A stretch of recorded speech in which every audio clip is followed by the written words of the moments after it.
Hi, ಎಲ್ಲರಿಗೂ ನಮಸ್ಕಾರ. Last ವಿಡಿಯೋದಲ್ಲಿ ನಾನು ಇಡ್ಲಿ ರೆಸಿಪಿ ತೋರಿಸಿದ್ದೆ. ಇವತ್ತಿನ ವಿಡಿಯೋದಲ್ಲಿ ಹೋಟೆಲ್ ಸ್ಟೈಲ್ ಸಾಂಬಾರು ರೆಸಿಪಿ ತೋರಿಸ್ತೀನಿ. ಅರ್ಧ ಕಪ್ ಬೇಳೆ ತೊಗೊಂಡಿದ್ದೀನಿ. ಇದಕ್ಕೊಂದು ಸ್ವಲ್ಪ ಎಣ್ಣೆ ಹಾಕಬೇಕಂದ್ರೆ ಫುಲ್ ಸ್ಮ್ಯಾಶ್ ಆಗಬೇಕು ಬೇಳೆ. ಸ್ವಲ್ಪ ಅರಿಶಿನ.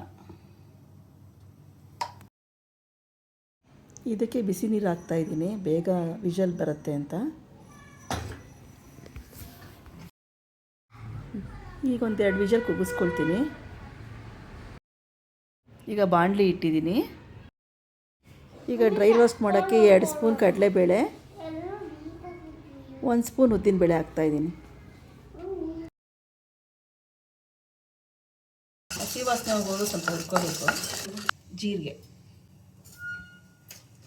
ಒಂದು ಪೀಸ್ ಚಕ್ಕೆ ನೋಡಿ, ಈ ಸ್ಪೂನ್ ಹಾಕಿದ್ದೀನಿ. ಒಂದು 2 ಸ್ಪೂನ್ ಧನಿಯಾ, ಬ್ಯಾಡಗೆ ಮೆಣಸಿನ್ಕಾಯಿ. ಬ್ಯಾಡಗೆ ಮೆಣಸಿನ್ಕಾಯಿನ ಹುರಿದಿಟ್ಕೊಂಡಿರ್ತೀನಿ, ಅದಕ್ಕೆ ಹಂಗೆ ಮುರಿದ್ಬಿಟ್ಟು ಹಾಕ್ತಾಯಿದ್ದೀನಿ. 8 ಮುರಿದು ಹಾಕ್ಕೊಳ್ತಾ ಇದ್ದೀನಿ, ಮಿಕ್ಸಿಲಿ ರುಬ್ಬಕ್ಕೆ ಈಸಿ ಆಗುತ್ತೆ ಅಂತ. ಕಲರ್ಗೆ, ಇದು ಖಾರಕ್ಕೆ ಒಂದು 3 ಮೆಣಸಿನ್ಕಾಯಿ ಹಾಕ್ತಾಯಿದ್ದೀನಿ. ಡ್ರೈ ರೋಸ್ಟ್ ಮಾಡ್ಕೋಬೇಕು.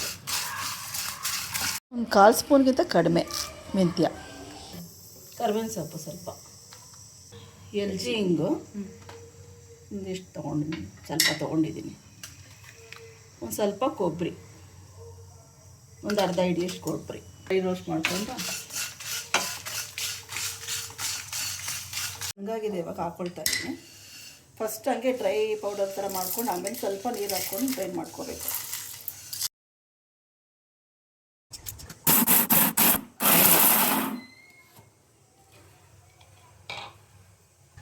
ಈಗ ಸ್ವಲ್ಪ ನೀರು ಹಾಕ್ಕೊಂಡು, ಇದೇನು ನೈಸ್ ಪೇಸ್ಟ್ ಬೇಡ,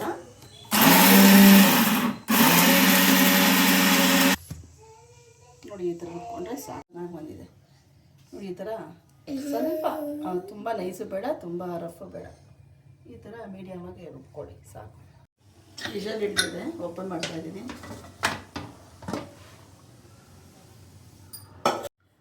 ಟೊಮೆಟೊ ಹಾಕ್ತಾಯಿದ್ದೀನಿ, ಒಂದು 4 ಟೊಮೆಟೊ ಮತ್ತು ಒಂದು ಈರುಳ್ಳಿ ಹಾಕ್ತಾಯಿದ್ದೀನಿ. ಆಲ್ಮೋಸ್ಟ್ ಬೇಳೆ ಬೆಂದಿದೆ, ಇನ್ನೊಂದು ವಿಷಲ್ಲು ಕುಗ್ಗಿಸ್ಕೊಳ್ತೀನಿ. ಟೊಮೆಟೊ ಈರುಳ್ಳಿ ಹಾಕಿದ್ದೀನಿ. ಈಗ ವಿಷಲ್ ಹಿಡಿದಿದೆ, ಓಪನ್ ಮಾಡ್ತಾಯಿದ್ದೀನಿ. ಟೊಮೆಟೊ ಮತ್ತು ಈರುಳ್ಳಿ ಹಾಕಿದ್ನಲ್ಲ, ಬೇಳೆ ಜೊತೆ ಚೆನ್ನಾಗಿ ಬೆಂದಿದೆ. ಈಗ ಪಾತ್ರೆ ಇಟ್ಟಿದ್ದೀನಿ. ಸ್ವಲ್ಪ ಒಗ್ಗರಣೆಗೆ ಎಣ್ಣೆ, ಸ್ವಲ್ಪ ಸಾಸಿವೆ, ಮೆಣಸಿನ್ಕಾಯಿ, ಸ್ವಲ್ಪ ಹಿಂಗೆ ಹಾಕಿದ್ದೀನಿ. ಒಗ್ಗರಣೆ ಮಸಾಲೆ ಅದನ್ನು ಹಾಕ್ತಾಯಿದ್ದೀನಿ. ರುಬ್ಬಿದ್ನಲ್ಲ ಮಸಾಲೆ, ಅದನ್ನು ಹಾಕ್ತಾಯಿದ್ದೀನಿ.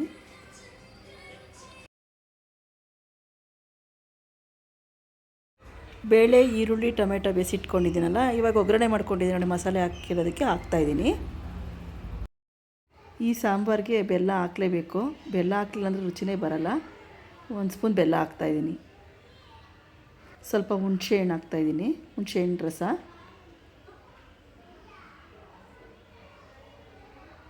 ಇದಕ್ಕೆ ಎಷ್ಟು ಬೇಕೋ ರುಚಿಗೆ ತಕ್ಕಷ್ಟು ಉಪ್ಪು. ಈ ಸಾಂಬಾರಿಗೆ ಬೆಲ್ಲ ಹಾಕ್ಕೊಳ್ಳೇಬೇಕು. ಬೆಲ್ಲ ಹಾಕ್ಕೊಳ್ಳಿಲ್ಲ ಅಂದರೆ ಟೇಸ್ಟ್ ಬರಲ್ಲ. ಒಂದು ಕುದಿ ಬರಲಿ, ಒಂದು 5 ನಿಮಿಷ ಕುದೀಲಿ ಚೆನ್ನಾಗಿ. ನೋಡಿ ಆಗಿದೆ. ಈಗ ಸಾಂಬಾರು ಕುದೀತಾ ಇದೆ. ಲಾಸ್ಟಲ್ಲಿ ಕೊತ್ತಂಬರಿ ಸೊಪ್ಪು ಹಾಕಿದ್ರೆ ಸಾಂಬಾರು ರೆಡಿ ಆಯಿತು.